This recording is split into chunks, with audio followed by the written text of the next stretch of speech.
The entire country is waking up to uncertainty this morning as the government shut down for the first time since 2018. So Congress failed to reach a deal, meaning many federal agencies will be closed and federal employees will go without pay. The Congressional Budget Office says about 750,000 workers will be furloughed each day.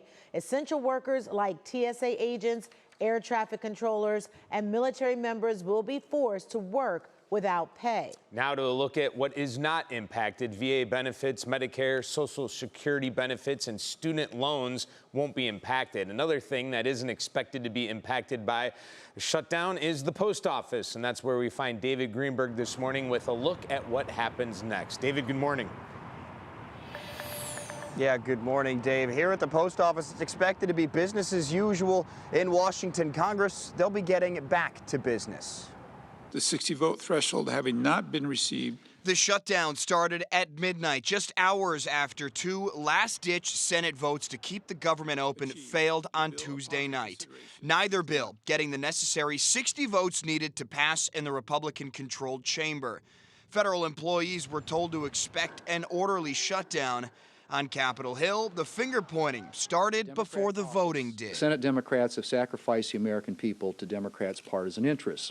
So we see now Republicans are plunging America into a shutdown, rejecting bipartisan talks, pushing a partisan bill, and risking America's health care, worst of all. Democrats hoping to secure more money for Affordable Care Act subsidies before costs for consumers skyrocket. Republicans say there is time to negotiate that later.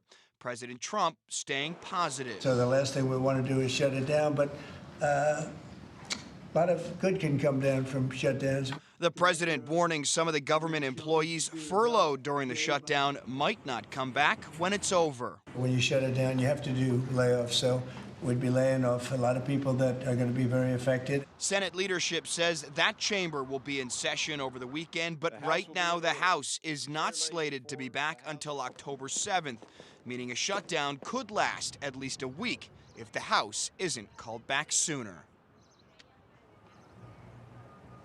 Now, the Senate will be back in session later today with a couple of more votes on efforts to try and end that shutdown.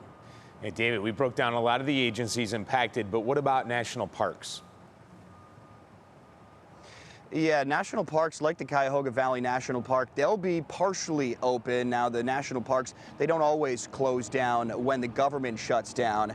But with a lack of federal employees, safety and maintenance at the parks, they could be impacted. The current contingency plan has roughly 64% of National Park Service workforce set to be furloughed. 40 former park superintendents wrote and signed a letter to Secretary of Interior Doug Burgum suggesting that the parks be shut down indefinitely until this shutdown comes to an end, saying the last time there was a government shutdown, it had a detrimental impact on the parks that caused harm to them, saying that visitor safety was also impacted. Dave? All right, David Greenberg breaking it down for us this morning. David, thank you.